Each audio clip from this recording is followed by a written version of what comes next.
¿Cómo estás, Ángel? ¿Qué tal? ¿Qué tal? Muy Nos buenos escuchan días, allá en San Pascal. Luis Río Colorado. En San Luis Río Colorado, la perla del desierto. Ah, no, esa es Caborca, perdón. Buenos días, Pascal. Buenos días a quienes nos escuchan en este momento. En San Luis Río Colorado es famoso por sus dátiles, entre otras cosas. Del rancho San Pancho de las Cachoras. O sea, San Francisco de los reptiles, dirían los políticamente correctos, ¿verdad? Pero así se llama, San Pancho de las Cachoras. Producen unos dátiles Medjul, que es una delicia, una delicia. Me ha tocado probarlo. Toda esa zona, incluso está... Mexicali. Así, toda. Valle Incluso del otro lado de la frontera hay una empresa o un lugar que se llama Dateland, la tierra de los dátiles. Hay unas empresas inmensas. Y me extraña a mí por qué en México no se había promovido este tipo de productos. Pues no sé si huerta o no sé cómo decirlo, ¿no? Pues sí, es porque una huerta. es un cultivo perenne, además, pero además tienes que esperar un tiempo para que puedan las palmeras datileras producir. Sí. Es un fruto bíblico, dicen los clásicos, y además sabrosísimo, con una serie de beneficios para la salud. Muy bien, Pascal. Una de las cosas que para cerrar la semana quiero dejarle yo a quienes nos escuchan en este momento es, pues no algo de malagüerismo, sino una preocupación.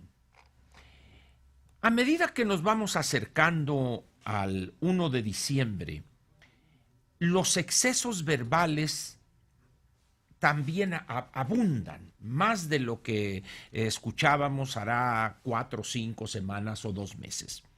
Este asunto del aeropuerto ha exacerbado este espíritu de confundir lo que no debería ser confundido. Ahora resulta que pues vamos a modernizar o a poner al día aeropuertos Toluca, el de Puebla, Toluca y no sé si el otro sea Querétaro, ¿verdad? Con miras a desfogar o para que ya no, porque no se pueden autorizar más vuelos ahí, en el aeropuerto de la Ciudad de México. Y todo esto por una simple posición más ideológica y de campaña que producto del raciocinio.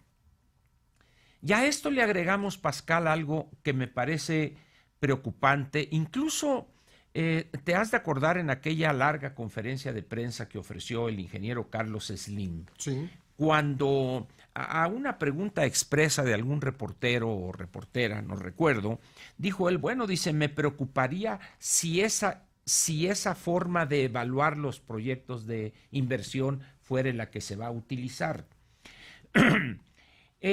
Ayer, en su visita a Quintana Roo, el López, hablando del Tren Maya, delineó las características fundamentales de la nueva metodología de evaluación de proyectos de inversión.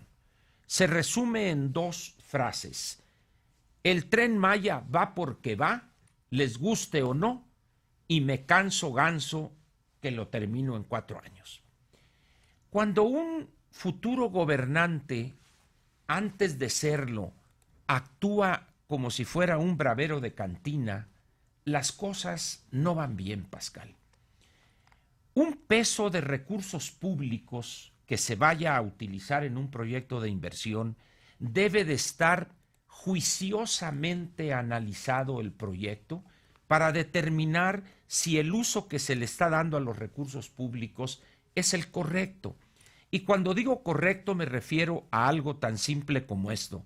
¿Es rentable socialmente hablando? Porque no estamos hablando de un inversionista privado, estamos hablando de la sociedad representada por el gobierno federal, en este caso, de tal manera pues que el análisis de ese proyecto de inversión debe de ser incluso mucho más acucioso, con mayor detalle, porque estamos hablando de recursos públicos que se toman de la sociedad. A ver, yo haría este apunte. En muchos países los trenes no son rentables. Probablemente en ningún país sean rentables, pero tienen una función social. Esa es la rentabilidad social. Exactamente. Ajá. Pero ahora también hay que saber, hay que preguntarnos, por ejemplo, en el caso del Tren Maya, si le vamos a destinar, ¿qué dijeron? 150 mil millones de pesos. 150 mil millones de pesos.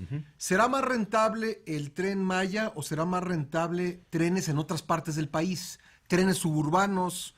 No lo sé. O sea, creo que es algo que es una pregunta que hay que hacerse, esa sería, ¿no? efectivamente, viendo el problema macro. Sí. Bueno, pero ¿qué tal si nos enfocamos a la parte del sureste? Muy bien. ¿Será rentable ese Tren Maya, esos 1.500 kilómetros, o sería rentable un tramo de ese trazo que hay? Por ejemplo, Cancún, Chetumal, alguna cosa así, o Mérida, Cancún, o no sé, exacto. pues, es decir, que eso lo determinare el estudio de viabilidad de su rentabilidad social. Pero otra alternativa, ¿no será más conveniente alguna carretera, por ejemplo, de 3 carriles?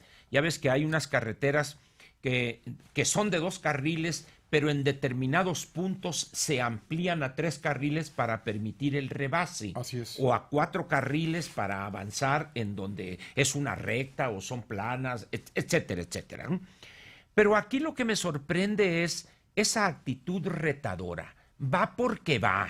Iba a decir algún sustantivo agregándole ahí, pero bueno, va porque va y me canso ganso. ¿No hay alguien ahí, particularmente en la Secretaría de Comunicaciones y Transportes, en estos eventuales funcionarios?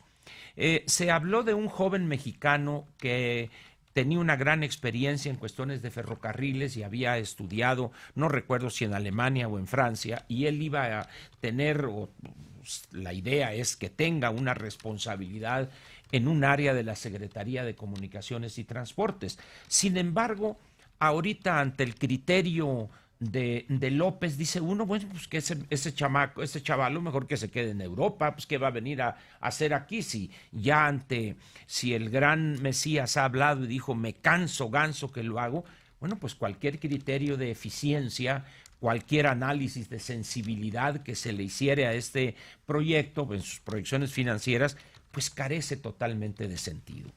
Estamos aquí, Pascal, ante algo muy preocupante, porque de los 30 millones de votantes que le entregaron su voto a López, pues nadie protesta, nadie le preocupa, sin ver que una decisión de esta naturaleza tendrá efectos importantes en términos financieros para los próximos 15 o 20 años.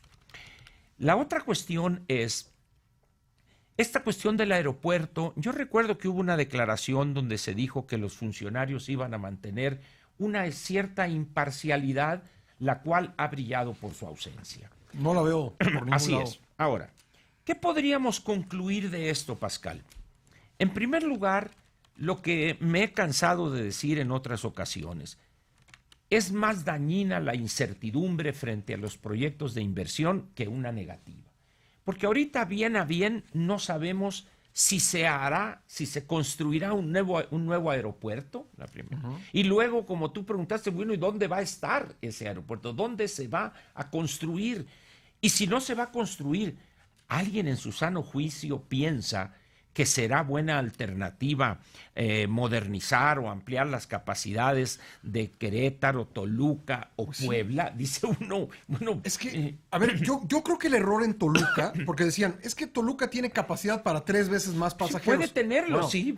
A lo mejor el error fue construir un aeropuerto tan grande que no tenía esa capacidad.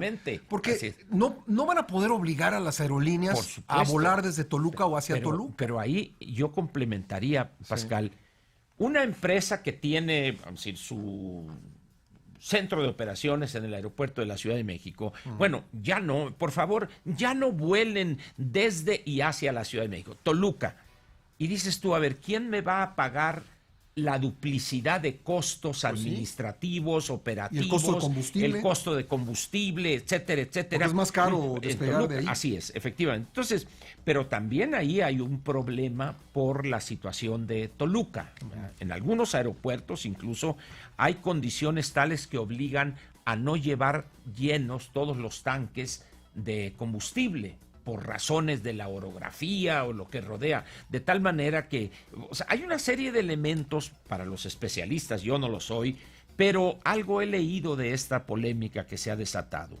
Lo más sorprendente es la ligereza con que se emiten juicios que solamente crean incertidumbre.